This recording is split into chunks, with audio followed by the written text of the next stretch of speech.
So they rushed me to a room and locked me up. But all my boys got injured. The fact, right now, my in-law was shot. His leg has been scattered. Police whisked me into pickup to station. The governor Uzodinma pulled a knife for me. All my cars have been shattered with bullet wounds. I narrowly escaped to death.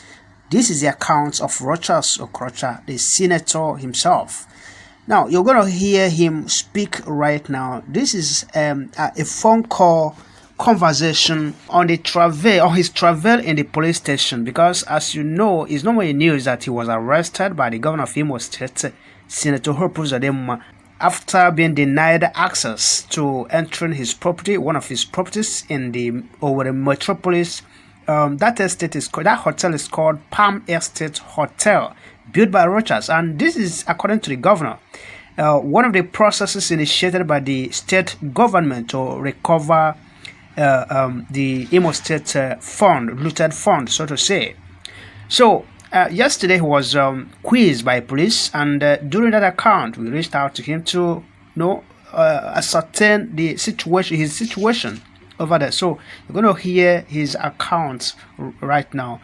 But please, we urge you to please do us a great favor. Hit the subscribe button and the like button also. Don't forget to click the bell icon for a notification of our subsequent updates.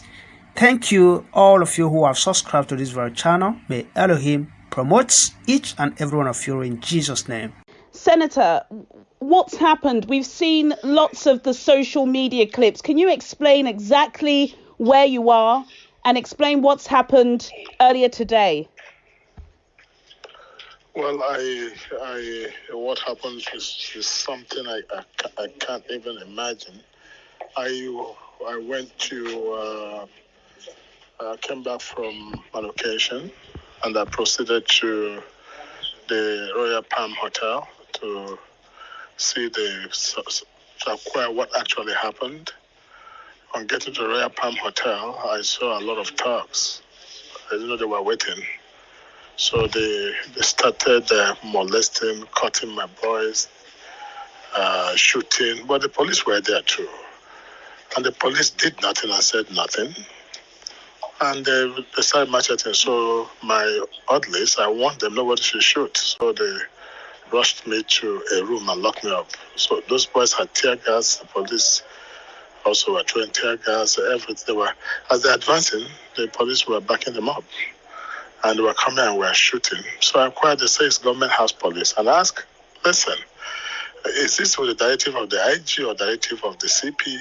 Can the governor actually use government house police to do what he's doing? And then they kept me in a room for some time, but all my boys got injured. The fact, right now, my in-law was shot. His leg has been scattered, and he's right now bleeding, so I hope he makes it.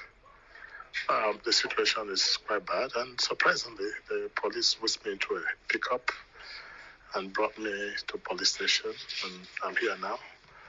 As I'm here, I'm just doing, they've not said anything to me. I asked them, what is my offense? Well, they said conspiracy and public disorder, and just something I can't understand. So they said it was the governor that directed them that made a report to them to arrest me. So I'm still at a big shock and confused as what is happening here. But many people were injured, and a particular of note was, what shocked me was the SA to the governor pulled out his shirt, carried the machete himself, and was coming to me to machete me when I was moved out, and he was calling the boys, come. He was in charge, and the police were following him. And when they arrested me, so to say, the police, the SAS to governor entered the police pickup and came to the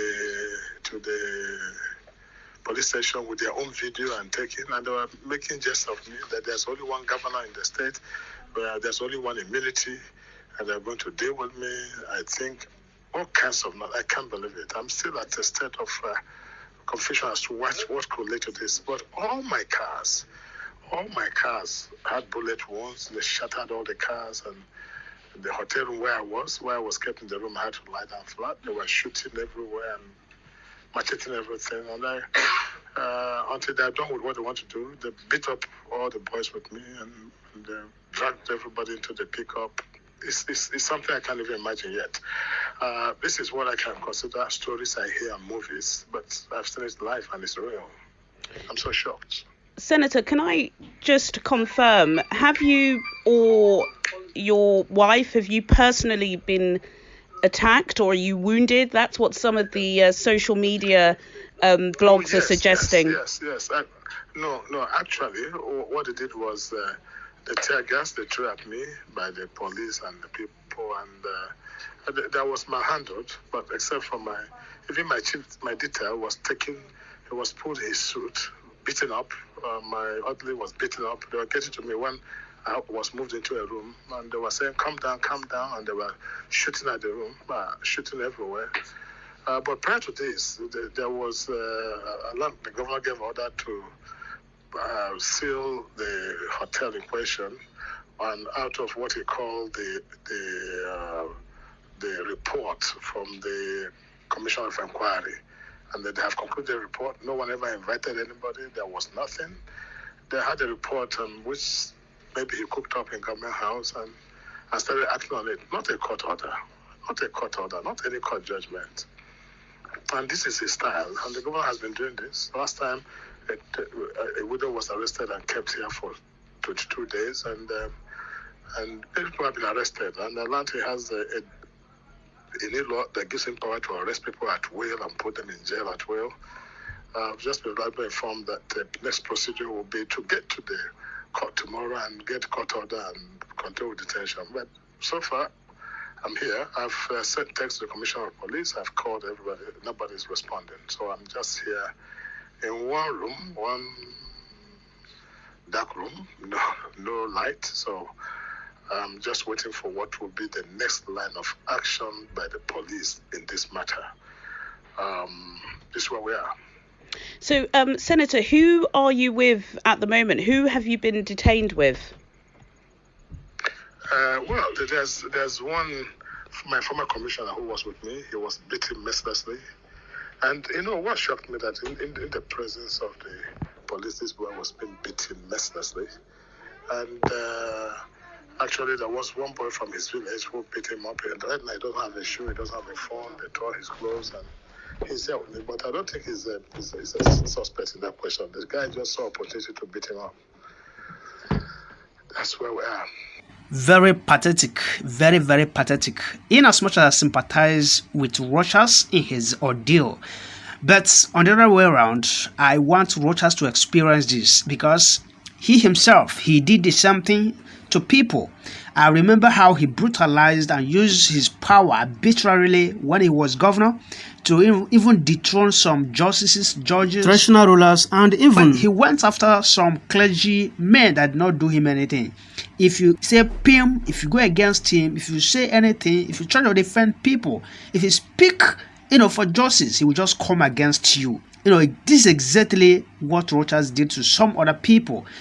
There is a saying in where I come from that says, let the big man use the day or the night that his wife did not cook and the wife gave him soup to lick.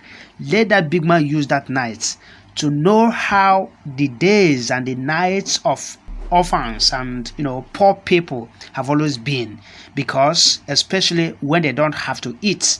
So this is what Rochas should use to know what a poor masses in Nigeria is suffering, what everybody is going through in the hands of police, in the hands of them, the politicians. It's not Bajaba Miller's aide camp that shot somebody one day in Lagos here. So I was in Owerri. I know how Rochas used his own power when he was governor arbitrarily. One thing with all these people is that whenever they are in that place, whenever they've climbed that place, they will never ever, think, it will never ever come into their mind that they will one day come down from that power. So they see themselves as the Alpha and the Omega, thereby having all the power, absolute power to do anything and undo. Just like what the Supreme Court governor is currently doing to the Eastern Security Network. and the IPOB right now in Owerri and Imo State, in Oluoso and its environs. It will never occur to him that, at some point people rise up. In fact, I want to bet you, write it somewhere, Uzodinma will not finish his tenure. These 4 years, this first tenure, he will not finish it. As you've not seen anything. With how drunk he is now with power, he will do some things that will make people to rise up against him. And I bet you this IPOB is pushing around will drive him in collaboration with the masses. They will pull him down from that office, and the only thing he can do is just to run to the Fulani, because the Fulanis and the Mietiala cabals in government are backing him. So they are always power drunk, and that is why I have no regard for both of them. I'm not even interested in whatever that is happening to them. My own is that this is a movie and it's very, very interesting. We'll have to keep, watching it. So guys, thank you very much, and make sure you subscribe before you go. May Elohim bless each and every one of you. Thank you, and God bless you.